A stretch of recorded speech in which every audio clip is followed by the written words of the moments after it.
Hey there, Dr. Mel here, and welcome. Welcome to the Inspire Life podcast, video blog, YouTube page, however you are tuning in, welcome. I am the owner and lead practitioner of the Inspire Life Chiropractic Center, as well as one of your co-hosts on the Inspire Life podcast, and one of your content curators and guides within the Inspired Living community. So thank you for tuning in. On this episode, in this video blog, I am going to be discussing anxiety and what you can do to navigate anxiety more effectively, as well as the connection between anxiety, our body, our mind, and our nervous system. So before we continue, if you haven't already, make sure you subscribe to whatever platform you're listening on and tuning into or watching, whether it's YouTube or our Inspire Life podcast. That way you can get and be the first to know when we launch new episodes and stay on top of your health and healing strategies. So let's talk about anxiety. And by the way, I do have some notes here because I don't want to miss out. Done is better than perfect, and generally I can go into a lot of content, a lot of science, and I want to make sure I hit all of those topics for you so you don't miss out. So when it comes to that feeling of anxiety, oftentimes people experience anxiety differently, but there can be some general traits that people experience. And what that looks like in the body is sometimes a shortness of breath, a racing mind. People talk about it sometimes feels as though there's an elephant sitting on your chest. It's hard to breathe. It feels like kind of the world is caving in. Sometimes people experience almost tunnel vision. Then their mind races. It's hard to sleep. And it can feel like there's tension and pain in your shoulders and your neck. Those are often common symptoms of what people put together and call anxiety. Anxiety can be provoked in many different ways. Generally, it comes in the form of sometimes big triggers or even little triggers. For those of us who have experienced stress and trauma at an early age, sometimes we experience anxiety sooner or faster than the common person, simply because our brain and our nerve system was impacted at an early age. Now, what happens when our nervous system feels threatened and we feel these symptoms of anxiety? Well, the brain perceives threats basically the same way, and it comes down to how our body is perceiving the threat.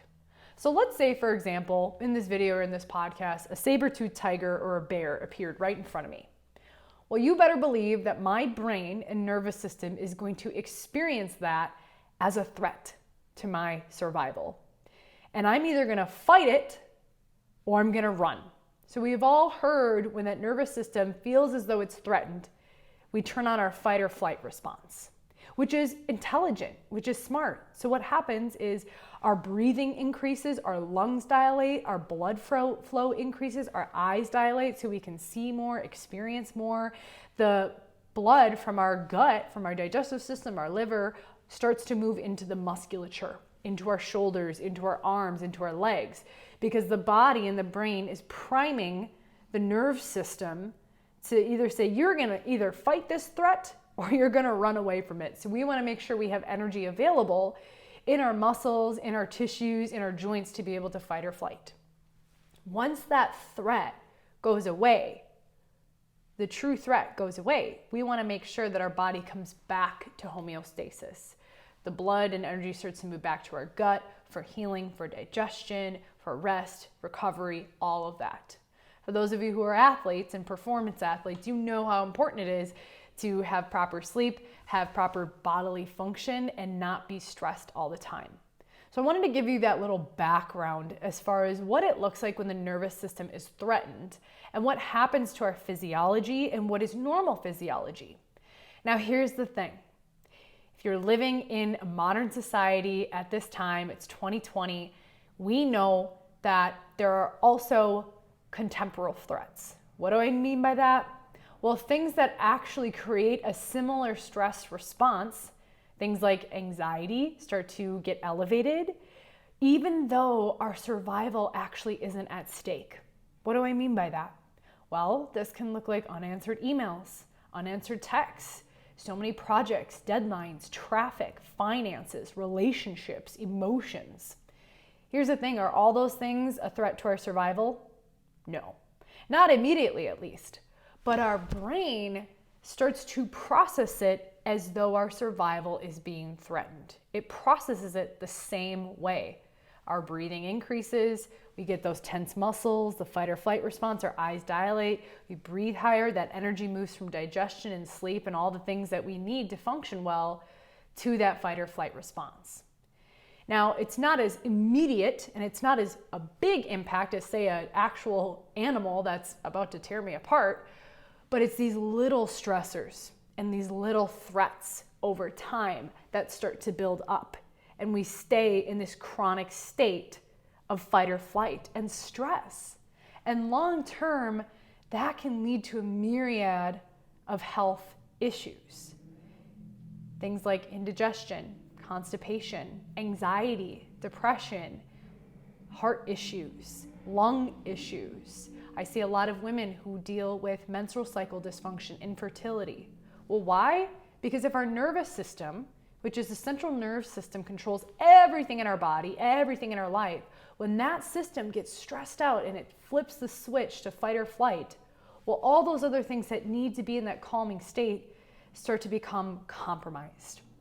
And look, we know that in our modern society, there's a lot of things that we could perceive as stressors, as threats to our well-being, right? Threats to our survival. You get done at a day of work dealing with maybe distressed clients or emails or project deadlines, and we feel that, and then all of a sudden we get in our car, there's traffic, maybe it's hot out, we get at home and we have all these stressors our brain is processing, and then you get into a fight with your spouse, right? Or maybe you're about to go into your workout and you're not recovering as well. Recovery is huge, and our body needs to be in a balanced state, and our nerve system needs to be in a balanced state in order to recover properly too. So to back it all up, I wanted to give you a background of how anxiety and stress shows up in our nerve system and that connection of how our body functions to things like anxiety, and how anxiety is actually really just an effect of something deeper. The beautiful thing is, and how I help my clients and how we help people in our office, is there's ways that you can actually shift and train your nerve system to start to deal with anxiety and things that provoke anxiety, stressors. There's ways that you can work with this and navigate it better and actually start to retrain your physiology in your brain to start to see things as what they are and not see it as a threat to your survival. So let's get into it, because we all care about how to apply these things, right? That's why you're here. That's why you're listening to me. So the first step, in which I call this how to tame the saber-toothed tiger, or how to use your body to calm your mind, because side note, before I get into it, it's really easy to start thinking, and our brain starts going on this hamster wheel, which can be a component of anxiety. Oftentimes what I found is that you can't think yourself out of those situations. You can't think yourself out of anxiety or maybe a panic attack. You got to get into your body. You got to actually get into your body, into your nervous system, because that's where a lot of that subconscious processing is happening. So one of the first things that you can do is to stop, to listen, and to pay attention, and to become aware. Now, I know that seems simple, but this can take practice. I know it's simple, but it's those little things over time that make a big, big difference. So one of the first things you want to become aware of is your bodily response to the stress. I know my mom always says when she's driving in traffic, she feels her shoulders creep up to her ears, and she feels that elevated breathing and breathing in her chest rather than her belly.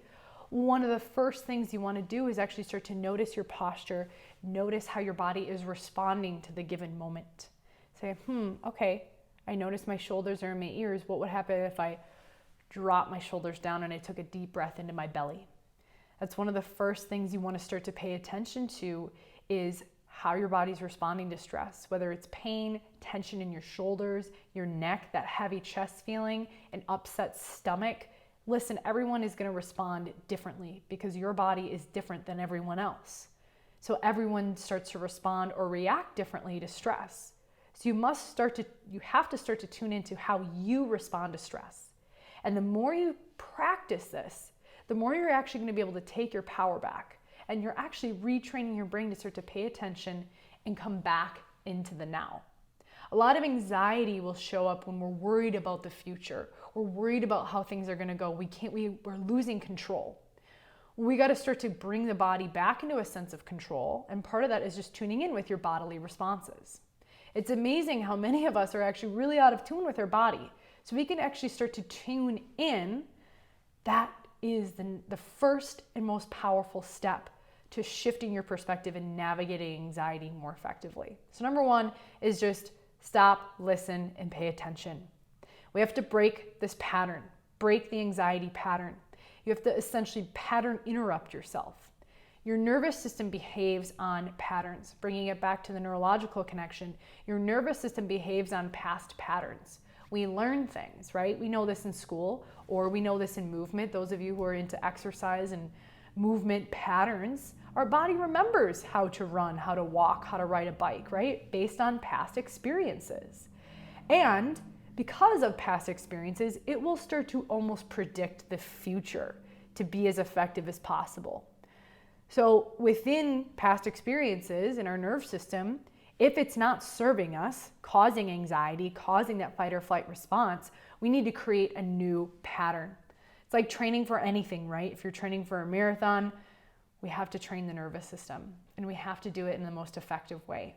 And as we do this, we train the nervous system to respond differently to stress, which is my next point. What can we do in that moment once we become aware to calm the nervous system, to come back into reality and say, wait a second, okay, I'm aware of what's going on. Is my life at risk right now? Is there an actual, and this, I know this is a silly question, but is my nervous system actually in physical threat where I could die? Ask yourself that. Am I going to die? Most of the time, the answer is no. Unless you actually have a polar bear in your back seat, the answer is no. And I get that it's kind of a funny question, but even that little sense of humor can actually start to calm the nervous system. Because humor and laughter lies along the same track within the spinal cord as nociception, which is pain, how our body processes pain or threat. So if we can actually start to ask ourselves, okay, what's the reality right now? Am I maybe running a story about something that I don't have control over? Is my life is my life being threatened? Okay, well, that's all relative, but truly, is your body going to die? Generally, the answer is no. And if we start to ask this question, this creates a deactivation period. So when we have that fight or flight response, generally, unless, if you've trained a long time at this, if you're in that state of fight or flight, if you've trained a lot, you can come back down pretty quickly and recover, that recovery period. Similar to if you're doing HIIT training, right? If you run and you're sprinting, that's creating stress in the body. How fast you recover, that's the benefit of HIIT training, high intensity interval training. Same thing here. There's got to be a deactivation of that sympathetic or fight or flight response. And part of these cues that I'm giving you can be really, really beneficial. Notice your body. Where's your breathing? Where's your shoulders? Where's your posture? Are you going to die? This is creating that deactivation zone to start to calm down your system. So the more you do this, the faster you can actually recover. One of the ways that you can do this, first strategy, is to actually, not while you're driving, but placing your hands on your body where you're noticing some of that pain, anxiety, tension, and just breathing. Creating a sense of safety and groundedness. That's what the breath allows. So breathing in through your nose, you can even do it now with me. Breathing in through the nose, activating the parasympathetic nerve system, which is that rest, digest, wine and dine, right? How things reproduce, our development, recovery, all of that. Placing your hands on your body allows the activation of that system and starts to rebalance. Now, something important to note too is your hands, when you place your hands on your body, your hands are filled with tons of nerve receptors. And same with the front line of your body. The front line of your body has nerve endings from the parasympathetic system, from your viscera, right? The visceral organs. Those are the ends of that parasympathetic or rest and digest system. So when you put the two together and you're actually placing your hands on your body, that really tells the brain, hey, it's safe. It's safe to experience this. You're not going to die. It's going to be okay. Similar to giving hugs, right? Or if your kiddos or infants are crying, what do? You give them a hug, right? It's all going to be okay. You want that child and that being to have that experience, but you want to let them know that there's safety in the experience. We don't want to numb out, right? We don't want to numb out our experience. We want to connect to it and let it know it's going to be okay. So this sends a signal to the brain, letting the brain know, hey, it's safe. Like I said, touch is very, very powerful, okay? So those are the first two steps that can help when it comes to dealing with anxiety and navigating it more effectively and efficiently, and really supporting that deactivation zone, and like I talked about.